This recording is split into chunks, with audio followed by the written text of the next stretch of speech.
بتایا تھا نا گاؤں میں جمعہ نہیں ہوتا، بتایا تھا نا مسئلہ. ایک اہل حدیث عالم ہے، انہوں نے میرے خلاف ایک کلپ ریکارڈ کروا دیا فوراً.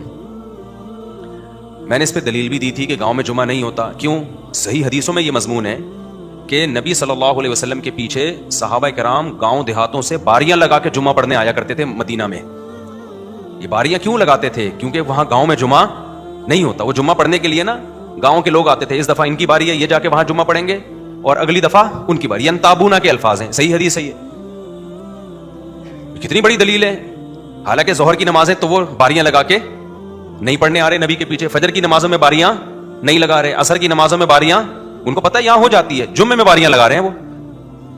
اہل حدیث عالم نے فوراً، ایک تو وہ بعض ان کے علماء ایسے ہیں، سب کی بات نہیں کر رہا ہے، وہ طنز بہت کرتے ہیں، ایسے کرتے ہیں جیسے ان کو کچھ پتہ ہی نہیں ہے. تو محترم نے فوراً ایک میرے خلاف کلپ بنا دیا. اب چونکہ زیادہ مشہور نہیں ہے، میں نام لوں گا تو مشہور ہونے کا خطرہ ہوتا ہے. پھر بعض دفعہ کسی مشہور کے خلاف انسان بیان اس لیے کرتا ہے تاکہ وہ میرا نام لے کے رد کریں اور میں بھی پھیل جاؤں. انہوں نے میرے خلاف کلپ بنا دیا.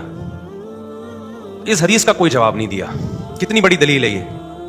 جواب یہ دیا کہ فلاں حدیث میں ملتا ہے کہ بحرین میں ایک گاؤں تھا جہاں جمعے کی نماز ہوتی تھی. لوگوں نے کہا کہ سب کے کمنٹس ان کے حق میں کہ یار زبردست جواب دے دیا. یہ تو آپ ہماری قوم کی سینس ہے. کوئی پوچھنے والا نہیں ہے کہ مکہ مدینہ سے ٹاپتے ٹاپتے آپ پہنچے کہاں؟ بحرین. جبکہ دیگر روایات سے پتہ چلتا ہے کہ وہ گاؤں نہیں تھا، قصبہ کبیرہ تھا، بہت بڑی آبادی تھی. وہ قریہ کبیرہ ہونا، یہ بڑا قصبہ، وہ بھی شہری کے حکم میں ہے.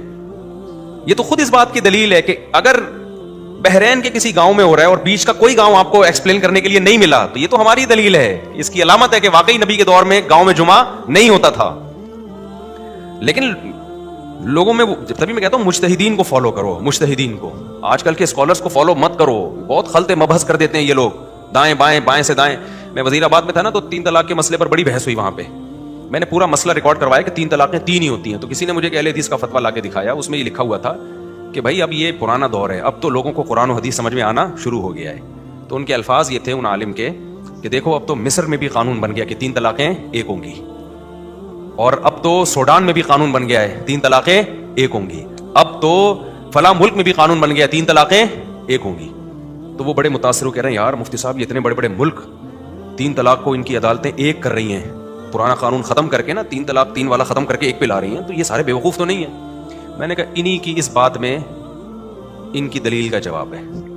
یہ کہہ رہے ہیں مصر میں 1965 میں 3 طلاق کو ایک قرار دیا گیا، حالانکہ مصر میں اسلام 1965 میں آیا ہے، حضرت عمر کے دور میں آیا ہے.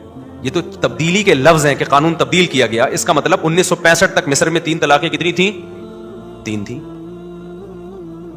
یعنی 1300 سال تک عدالتوں میں یہ حکم رہا ہے 3 ہوں گی. 1300 سال کے بعد والا مصر اچھا ہے. 1300 سال تک مصر کے علماء عدالتیں گھاس کھا رہی تھی بیٹھ کے. یعنی جس پہ لوگ سبحان اللہ کہہ رہے تھے نا اس فتوے پر، یار بڑا زبردست مفتی صاحب نے فتویٰ دے دیا نا، وہ جو اہل حدیث عالم تھے کہ یار مصر نے بھی یہ پاکستان اور بر صغیر اور انڈیا پاکستان کے یہ دیوبندی وہابڑے یہ لوگ ہیں جو ٹس سے مس نہیں ہوتے، اندھے مقلد ہیں. باقی تو براڈ مائنڈڈ حکومتیں ہیں، قرآن و حدیث پر فیصلہ کر رہی ہیں وہ. ابے یہ براڈ مائنڈڈ حکومتیں ہیں. آج آ رہا ہے اسلام یہاں پہ، سوڈان میں آج اسلام آیا ہے. کہہ رہے سوڈان میں بھی 1955 میں کر دیا یا 65 میں کر دیا. میں نے کہا سوڈان میں اسلام کب آیا ہے؟ اس وقت تک تو 3 تھیں، اب جا کے کیا ہو رہی ہیں؟ ایک ہو رہی. یہ خود اس فتوے کے غلط ہونے کی دلیل ہے. کوئی غیر مسلم اسلام قبول کرے گا، بولے گا 1200 سال سے گھاس کھا رہے تھے کیا؟ اب تمہاری سمجھ میں قرآن و حدیث آیا ہے؟ نہیں آئی میرا خیال ہے بات سمجھ میں. 1200 سال سے کیا کھا رہے تھے تم؟ تمہیں یہ نہیں پتا تھا طلاقیں 3 ہوتی ہیں کہ ایک ہوتی ہے؟ اور ہمیں کہتے ہیں دیوبندی ایسے کرنے، فلانے ایسے کرنے.